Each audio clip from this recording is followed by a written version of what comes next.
Hello, everyone. Welcome to the Ladybug Project, where every week we are focusing on empowering those who feel small and silent to shine their colors, spread their wings, and fly. My name is Alyssa Meinhodge. I'm the co-host, and Kara Adams is the host. And today we have a very special guest who Kara will introduce. Hey everybody, welcome. Today we have an amazing counselor. Her name is Megan, and this is Megan Nolasco. And actually, I met her locally because where we live, and I was teaching a class, and it turns out she's this really cool counselor that works with children. And actually, Megan, I was wondering if you can introduce yourself, tell us how long you've been doing counseling, and who you specifically work with, and things like that. Okay. Well, hi everyone. My name is Megan. I am a licensed professional counselor here in the area. I primarily work with children about 5 to 12 years old who have behavioral issues mainly. However, we come across many types of little people. So I have been counseling for about 2 years now, but I have worked in the helping field for about 7 or so as a child advocate, guardian ad litem, just different little things across the way that has led me to this point in my journey. But I'm very excited to be here with you guys today. And we're happy to have you. So happy. Thank you so much for joining us. We have some questions for Megan today, and so they're a little bit more broad stream than what's your favorite color? So, of course, for the Ladybug Project. But Alyssa, go ahead. You're going to spin off with the first one, right? Mm-hmm. So, Megan, can you kind of tell us if you think it's important for children to receive counseling directly after a trauma occurs, or if that's beneficial, or what the process? Yeah. Absolutely. So, the sooner the better, in my perspective. Obviously that you want to consult with a trained professional so that you can make sure you are getting, I guess, a good evaluation and assessment of the problem, because everyone has their own process of healing, and we don't want to overwhelm the child or adolescent, whatever it may be. So we want to get a trained professional to do an evaluation to get that immediate help. I don't know how much time you guys have, but I can go into some of the details for each age group if you like. Sure. Be great. Okay. So some of the cues that you want to look for in young children are heightened arousal, confusion, generalized fear, or nightmares. So when we say young children, let's think of maybe 0 to 5 if any type of trauma has occurred. So 6 and to about 11 or so, we want to look out for aggressive behaviors, anger, regression, any type of traumatic type play, loss of concentration, school problems, because sometimes children and the young children, they don't know how to express their feelings. So most of the time it comes out as irritability, frustration, just like adults. We get frustrated over something or sad over something, and we're just snappy, kind of grouchy. Adolescents, they typically display signs of depression, withdrawal, rebellion, risky behaviors. Mm-hmm. And then adults, isolation, withdrawal, hypervigilance, different little cues to pick up on. But yes, absolutely want to get the person in therapy and get them the help and someone to vent to. Yeah. Thank you. That was awesome. I have a question. Do you feel that if children if they're more resilient when there's an early intervention with counseling, do you feel like that is better for them? They're more resilient when they get help, like when they're younger, or do you feel like it's the same as when they're older, or like when a trauma occurs? Right. So most trauma survivors are highly resilient. However, we want to make sure we have social supports and coping strategies in play. But, how do you become a survivor if you don't even know how to express feeling. So we want to make sure we're, reestablishing personal and social connections. We want to take action, keep them involved in activities and engaged with others, encourage that stability and that daily routine that we're already in. We want to make sure that we keep the morale high, I guess you could say. We want to nurture a positive view of personal, social, and cultural references. So when we have that, are we continuing to go to, let's say, church or, those family gatherings? We're not withdrawing. We want to help them gain perspective and maintain a hopeful outlook. So we can become a survivor if we're taking the right steps to become resilient. Absolutely. Yes. Yeah. And I mean, with children, most of the time abuse occurs close to home, a caregiver of some type. So betrayal sets in. They're unaware of, who to trust, what to say. Am I going to get in trouble? So it's hard to even trust a counselor, or a teacher, because they don't know who's going to go tell. And again, with the trained professional, as long as you are giving that open, welcoming environment and embracing confidentiality, then therapy definitely can be of assistance. Yeah, absolutely. Are the techniques different for children in counseling than for adults? What type of techniques do you use to kind of empower children and give them that confidence back? Well, so children and adults, I would say there are different techniques because, again, coping mechanisms, the ability to learn and understand, obvious reasons that they're different, but we want to educate them.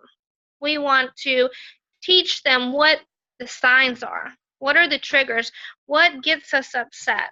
What has hurt us in the past? Can we talk about it? Do we want to talk about it? And we want to make sure that we're allowing the caregivers, whoever is still there as a person that is our support system, is there to listen or there to aid in that process, because the support system is going to be the biggest key point in someone becoming a survivor. So the techniques for young children, art therapy works great. Art techniques, meditation, yoga, different ways of self-expression. I know with adolescents, music has become a big thing, expressing our traumas through music, and something that we're passionate about. So it just really depends. I kind of meet the person where they're at, what they feel comfortable with. That's great. Music therapy is like a huge thing right now. I know some of my friends that went to school, they did music therapy, and they used music therapy with like a lot of children that are disabled. And right. So I think that's really amazing. I think music for me has been huge. I love music. It's always been, it takes me straight to a place, even when I'm at the beach.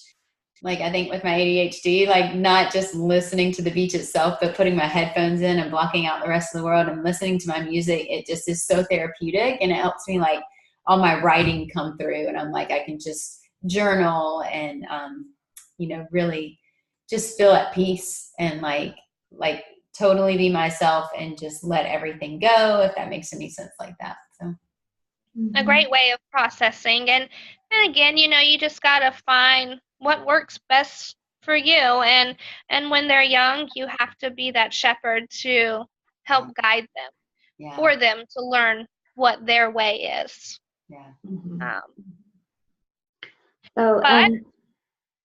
Megan, would you be willing to join us again? Because I feel like I have more questions. Oh, no, absolutely. I mean, I don't know how much time you have. I have a little time if you've got some more. Yeah, we got like 10 minutes if you want, Alyssa. Okay. I'm just thinking about, especially how you said most abuse occurs with someone that the child knows, either in the home or very close to the family. And that gets confusing. I know for me, I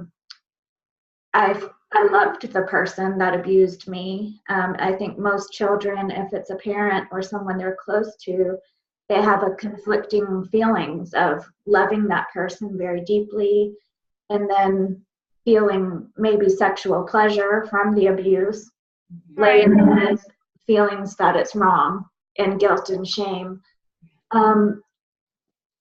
How can everyone in the support group, teachers, counselors, everyone in the child support group kind of address that layering that happens, and to make the child aware that it's okay to love the person and it's okay to that you are aroused, but to really give that child tools to know where the difference is? Well, I mean, first we want to foster that message of hope. We want to make sure that they know that they're not alone, that it's not their fault, and recovery is possible, anticipated, and as long as they have someone there to help them, again, express how they are feeling, everything will turn out okay. Because sometimes you see cases where something terrible has happened with maybe a parent and a child, and the child has a hard time detaching from that trauma, because obviously they love their parents. And there are ways to forgive and overcome those hurts and empower maybe that other person to make change in their life to be a better person. And the victim gets a sense of self-satisfaction that they now are helping. They're helping find a way to cope with their feelings, not only theirs, but someone else's. Mm-hmm. Mm-hmm. That's great. Thanks. Thank you. Mm-hmm. Yeah, You're welcome.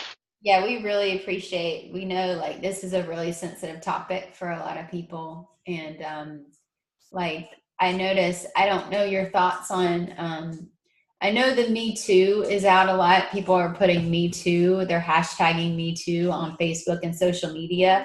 And it all started originally, I can't remember the lady's name right this second, but it was a Black lady that was being harassed, and she started this back in it was, I think, in the 1990s or something like that. I could be totally wrong. I didn't get all this, just all the details, but I do know it started. Actually, I did have somebody that sent me something if I can find it, but I did want to get your spin off about that, because I see so many different viewpoints, which is fine because we all have different perspectives. But I see some people putting Me Too, and I feel like in me feels very excited for some of the people that have never spoken out about that harassment or being abused in a sexual way. Some people have never spoken out about it at all. And then you see them actually say Me Too on Facebook, and it's like this little teeny voice that's like, I feel safe enough, I could do it here. And then you have the people that are like, I don't see the big deal. And I just wanted to say something about that. It's okay if those people have that opinion, and we cannot take it personally for those of us that have suffered and been through something like that. So I did want to speak into that. And I want people to understand, just because their perspective and they're not seeing like what through the vision that we have, that we don't have to take it personal, that maybe we feel attacked by them. Maybe we feel like that it's very harsh because they're like, I don't see the big deal. And the truth is, it is a big deal, because any type of harassment or sexual assault is wrong. It's going past the boundaries of someone's a body, and it's just not right. And I wanted to speak up about that. And I did want to ask you your thoughts on that, Megan. What do you think? Because a lot of times we do need to go deeper than just posting a little something on Facebook or social media. We need to, get help in a way where we can talk to somebody like you, Megan, that's a professional that can help us walk through the process of not being offended by people that don't understand where we're coming from because they haven't suffered that trauma. Right. So I'm fairly new to the Me Too thing, but looking back on it, you have to think someone who has built up the courage to actually type those words in, that takes a lot. Yeah. And that's something to appreciate, that they did that. It's like a cry for help. Like, please talk to me. Please reach out to me, or you've allowed me to vent, self-express my way in a certain way. But with social media, I know everyone has their own views and such, but social media is almost a way of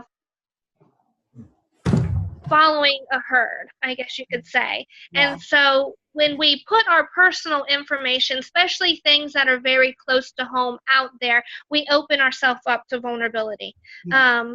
And these people that don't understand, Yeah. that allows them to comment and go against how we feel.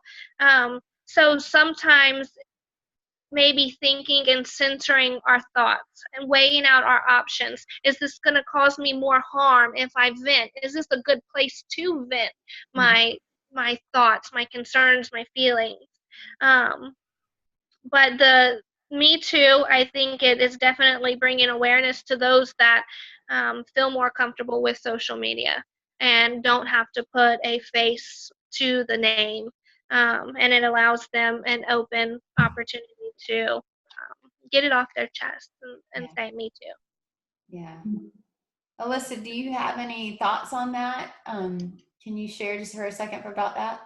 I think it's a great, not great thing that it's happened and it's so prevalent, but it is a great thing that I feel like so many people are ready to just bring a change about in this area. So social media can be a great place for that. I feel excited that so many people are talking about it, and I feel like it can change and we can reduce the amount of sexual harassment that happens with continued education to people and coming together. I do agree that it does open you up to vulnerability, sharing your story on social media. So the people that haven't said Me Too and it happens to them, I understand that quietude.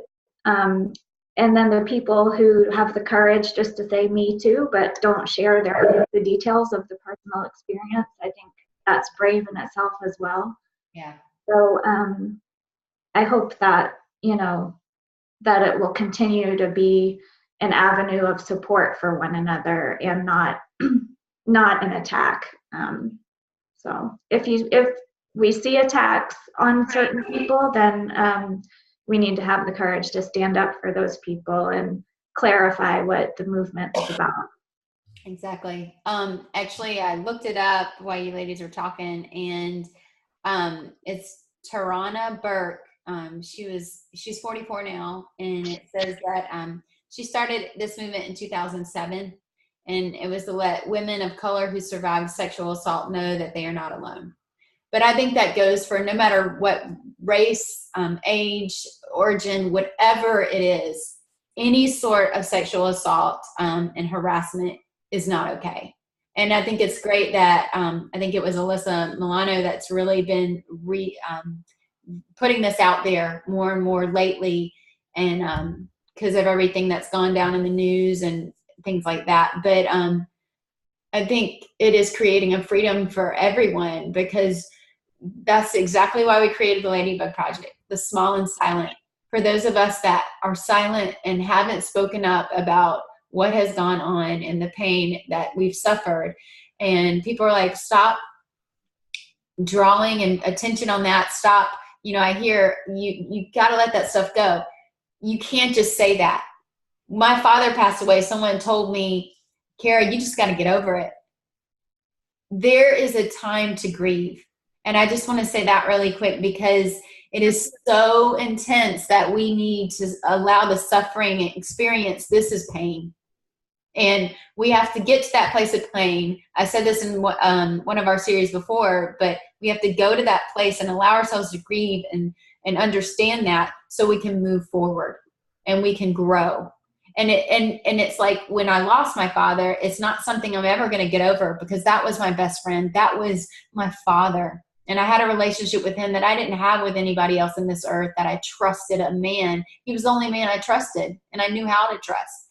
And so I value that relationship. I'm never ever going to get over that. And I'm going to be so grateful for having him and experience that time with him.